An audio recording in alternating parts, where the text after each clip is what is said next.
Perkenalkan, saya Yohana selaku pemandu acara pada program Tanya Romo kali ini. Dan saya ditemani oleh narasumber yaitu Romo Sam. Selamat jumpa Yohana, selamat jumpa sahabat Inigo.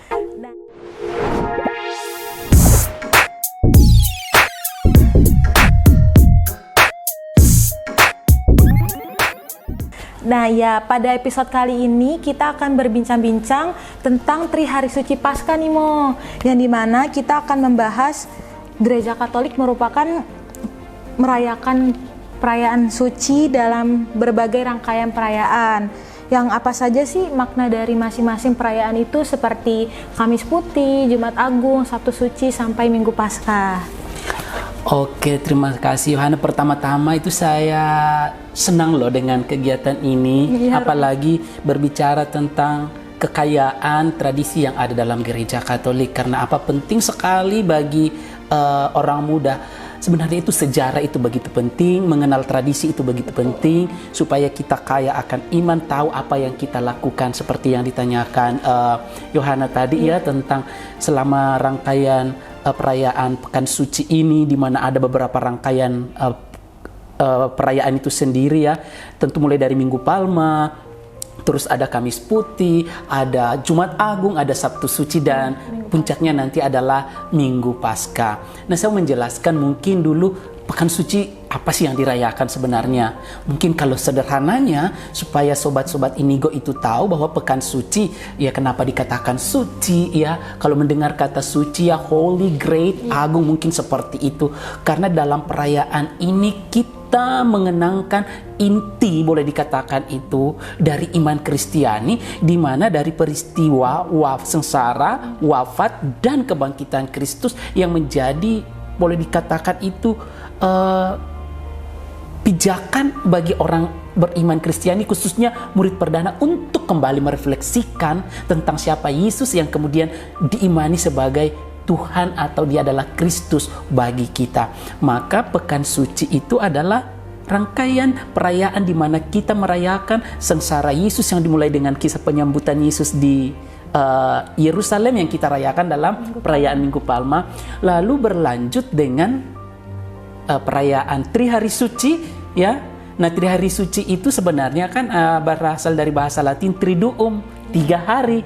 Nah, 3 hari itu adalah Kamis Putih, Jumat Agung, lalu Sabtu Suci. Lalu ada perayaan nanti yang disebut dengan Minggu Paskah. Nah, mungkin supaya jelas apa bedanya, kenapa nggak sekalian aja ya kan? Pertanyaannya ya, seperti itu ya. Nah, kalau Kamis Putih kan intinya itu adalah perayaan mengenangkan Yesus yang melaksanakan perjamuan malam terakhir bersama dengan muridnya.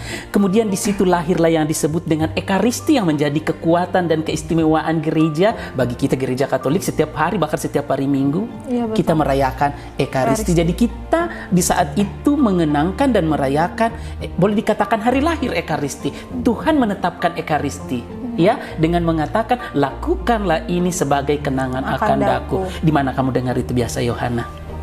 Lakukan di misa Ekaristi ya? Iya, perayaan Ekaristi, ya betul sekali. Pas doa syukur agung, bagian di sana setelah konsekrasi ada yang namanya kalau dalam belajar liturgi nanti ya, kalau mau jadi seorang teolog bisa ya, bisa ikut kursus liturgi di apa? Itu namanya bagian institusi. Kata-kata Yesus ya, itu langsung diucapkan, terimalah dan makanlah. Nah, yang kedua dalam Kamis Putih itu kita merayakan penyerahan cinta kasih Kristus yang diwujudkan dalam penyerahan tubuh dan darah Kristus. Dan yang ketiga itu, cinta kasih Kristus itu dirayakan dengan apa? Dengan membasuh kaki. Itu adalah juga pelayanan.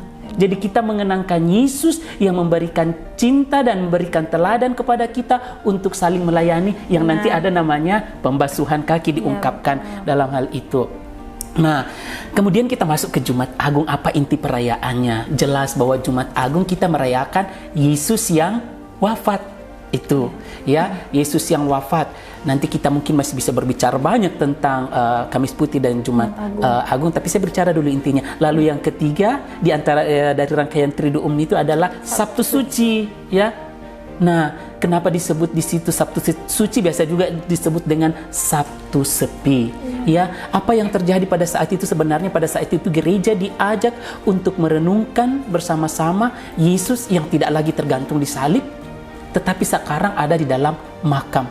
Nah, kalau orang-orang yang disalibkan ya, kalau orang-orang biasa itu disalibkan, biasanya itu bahkan melebihi bisa 1 malam, tetapi Yesus itu dikatakan dia karena waktu itu meninggal, dia udah wafat, lalu dia segera dimakamkan. Nah, saat itulah kita boleh dikatakan saat itu kita merenungkan pengorbanan Yesus. Kalau kita sekarang merenungkan pengorbanan Yesus yang telah menyerahkan dirinya dan mempersiapkan diri untuk merayakan perayaan besok, dan itulah Paskah. Tentu kalau bagi kita umat Kristiani, Paskah adalah merayakan kebangkitan Tuhan, ya. Itu mungkin itu aja dulu ya. Jadi itu intinya. Jadi Kamis Putih mengenangkan penyerahan diri, cinta kasih Kristus, dan itulah kita rayakan secara inti dalam Ekaristi. Jumat Agung kita mengenangkan wafat Kristus di salib, dan yang Sabtu Suci kita bersama-sama Yesus ya, berdiam ya, boleh dikatakan itu merenungkan dalam keheningan untuk merayakan perayaan Paskah kebangkitan Tuhan.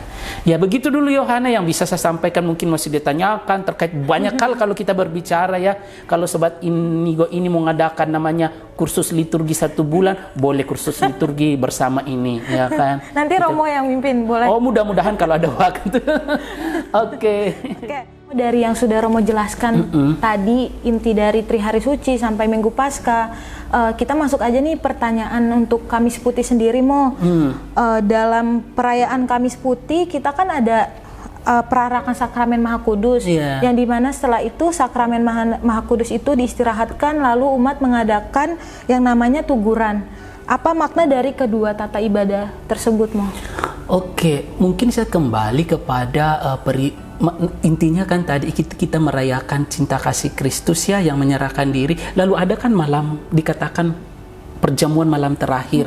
Bisa jadi ini bermakna perjamuan malam terakhir itu adalah perjamuan makan bersama dengan Yesus, seperti yang terjadi lazimnya di antara orang-orang Yahudi ya, menjelang Paskah itu, perayaan Paskah bagi orang Yahudi juga, tetapi juga malam perpisahan, karena Yesus akan boleh dikatakan wafat, akan boleh dikatakan ya akan pergi dari murid-muridnya, tapi bukan meninggalkan murid-muridnya. Nah, itu dirayakan perayaan Ekaristi. Nah, karena masuk perayaan besok adalah Jumat Agung, itu dalam tradisi kita itu kan tidak ada perayaan Ekaristi besoknya. Maka memang dalam perayaan itu termasuk tabernakel itu harus dikosongkan kan, ya. Jadi tidak ada perayaan Ekaristi besoknya. Nah, istilahnya di dalam gereja itu adalah altar utama. Kristus kan hadir di atas altar, ya kan? Itu Kristus hadir di atas altar, makanya kenapa kita masuk di gereja kita berlutut. Orang seringkali mungkin juga tidak salah orang mengatakan kalau masuk gereja kita memberi hormat kepada Yesus atau sakramen Yesus yang tersalib atau Yesus yang hadir dalam sakramen Maha Kudus. Orang lupa loh bahwa inti itu di atas yang menjadi fokus dalam gereja itu adalah altar. Ya, nah kalau altar itu dalam rangkaian liturgi, altar itu tidak pernah tidak dikatakan diberkati, tapi altar itu ditabiskan, karena posisinya. Nah, karena itu tidak akan digunakan besok altar, kan tidak ada Ekaristi. Sakramen Maha Kudus tidak ada di dalam tabernakel, maka dipindahkan ke yang namanya boleh dikatakan altar persinggahan, karena besok akan dikembalikan lagi berikutnya menjelang malam Vigili menjelang Paskah akan dipindahkan kembali sakramen kudus. Nah, itu diarak. Nah, mengapa diarak? Perarakan dan orang memberikan boleh katakan penghormatan itu adalah simbol kita menghormati Yesus yang hadir dalam sakramen Maha Kudus. Jadi itu penghormatan, kita arak ya, kita berikan penghormatan untuk dipindahkan. Lalu setelah itu kan ada namanya malam tuguran. Apa sih makna malam tuguran? Sebenarnya di malam tuguran itu apa yang kita lakukan? Pokoknya intinya kita mau berdoa di hadapan sakramen Maha Kudus. Pertanyaannya, mengapa saya harus berdoa? Karena Yesus mengatakannya itu meminta kepada murid-muridnya untuk menemani dia berdoa. Jadi itu semacam jawaban kita terhadap ajakan Yesus untuk mengajak kita untuk berdiam dan berdoa bersama dengan Yesus. Ya kan, waktu ke Taman Getsemani dia berkata kepada Petrus, ya, kamu di sini saja dan temani saya. Ya kan, tetapi kan mereka akhirnya tertidur, sama dengan mudah-mudahan sobat-sobat Indigo kalau diminta Tuhan hadir dalam Ekaristi menemani Yesus, tapi tertidur dalam Ekaristi ya. Nah itu dalam arti bahwa kita menemani Yesus, ajakan Yesus. Yang kedua, bahwa kita mau berdoa merenungkan pemberian kasih Tuhan yang telah kita kenangkan dalam Kamis Putih, dalam misa Kamis Putih sebelumnya. Kita mengenangkan, kita meresapkan itu semuanya. Jadi kita di situ berdoa ya, dan nantinya kita untuk mempersiapkan diri untuk merayakan lagi sengsara Tuhan, pemberian diri kasih Tuhan yang luar biasa melalui wafat di salib. Mungkin itu saya bisa jawab, atau masih ada lain tentang Kamis Putih? Yang aku mau tanya lagi, untuk teguran sendiri itu sebenarnya wajib dilakukan atau enggak? Ini pertanyaannya bagaimana menjawab? Jawab ya. Kalau katakan, nah kalau menurut kamu, kalau kamu diminta Tuhan ya, sendiri Tuhan Yesus datang saat ini, Yohana, maukah engkau menemani aku? Tuhan loh yang berkata. Iya.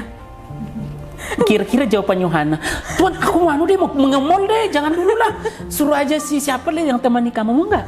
Kira-kira kamu pilih mana kalau Tuhan Yesus hadir dan kamu sudah mengimani Dia adalah Tuhan?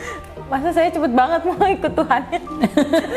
Enggak sih, maksudnya saya untuk sekarang jangan dulu deh, jangan Tuhan Yesus datang, saya takut. Oh iya, bukan, jangan kamu takut, maksudnya seandainya Tuhan dan berkata, kamu mau nggak menemani aku doa sekarang ini? Mau, boleh. Untuk Nah itulah, nah ketika pertobatan. itulah jawaban. Jadi jawaban kita, kalau kamu mengatakan kewajiban, saya tidak bisa mengatakan itu. Kita kan kamu dikatakan meskipun apakah kita wajib untuk berdoa? Itu kan secara kita mewajibkan diri karena iman kita. Iya betul. Ya, dan kita tidak mau berdoa karena dipaksa. Ya kan seperti itu. Jadi saya mengatakan, ya kalau kita mengatakan sebagai orang beriman, ya mengapa tidak aku mau menjawab panggilan Tuhan, ajakan Tuhan untuk berdoa. Intinya saja itu. Teguran adalah ajakan Tuhan terhadap saya. Dan kita bisa pikirkan, ya. Berarti saya selama ini belum menjawab Tuhan. Iya. Karena saya memang kurang gimana ya, mau niat untuk ikut teguran tuh kayak masih, karena kan Mungkin malam begini, ya. mungkin orang salah dalam malam teguran, dalam arti mungkin ikut dengan panduan yang baku. Sebenarnya malam tegurannya yang penting bagaimana cara aku berdoa. Kadang saya juga berdoa sendiri, tidak ikut bersama umat. Dengan cara saya, aku kadang mendoakan doa rangkaian panjang atau mau yang singkat, mendaraskan mazmur, mau doa rosario. Yang penting aku bersama Tuhan, ya kan, di situ berdoa dalam keheningan. Karena kita sudah masuk dalam keheningan untuk ini, ya. Karena ingat ya, di Kamis Putih itu nggak ada setelah lagu kemuliaan lonceng terakhir berbunyi ting ting ting ya, selanjutnya nggak ada lagi bunyi-bunyian, ya, nggak ada alat musik, sampai selama besok nanti menjelang lagi malam itu, malam vigili itu, betul, ya. Romo. Jadi itu, jadi kita masuk dalam keheningan, jadi itu intinya. Pertanyaan terakhir mengenai Kamis Putih nih, Mo. Kenapa bisa disebut Kamis Putih dan sikap apa yang bisa kita renungkan dari perayaan Kamis Putih itu sendiri? Oke, kalau disebut nama Kamis Putih itu sebenarnya Indonesia banget ya. Karena dalam bahasa Inggris juga ada yang disebut sebagai Maundy Thursday. Maundy itu dari kata Latin itu mandatum. Mandat, berarti di situ Yesus memberikan perintah, mandat. Apa perintah Yesus? Perintah kasih. Ketika Yesus membasuh kaki, dia mengatakan kamu juga harus berbuat demikian seperti aku membasuh kaki. Dan sekaligus menjawab pertanyaan kamu, sikap apa yang kita harus tunjukkan ya? Sikap mau meneladani Yesus yang mau merendahkan diri. Ingat, dalam tradisi itu yang membasuh kaki itu harusnya murid. Tetapi kenapa Yesus yang adalah guru membasuh muridnya, merendahkan diri, sikap Yesus yang tunduk ya, mungkin itu berlutut sambil membasuh kaki, itu sikap perendahan hati. Itu yang sikap yang kita tumbuhkan. Nah, kembali ke kata Kamis Putih itu karena dalam perayaan Kamis Putih kan semuanya warna putih, besok warna merah lagi. Selama ini kan warna ungu ya. Minggu Palma kita pakai warna merah. Karena putih itu warna liturginya putih, semua akan disebut Kamis Putih. Tetapi kalau kita mengatakan itu, kalau dalam bahasa dikenal dulu bahasa Inggrisnya Maundy Thursday ya, itu berarti menunjuk pada kita mengenangkan peristiwa pengenangan akan perintah kasih yang diberikan oleh Tuhan. Ya, begitu. Jadi itu ya, Mo, inti Kamis Putih adalah kita dengan kerendahan hati kita melayani siapapun tanpa mandang ya, Mo.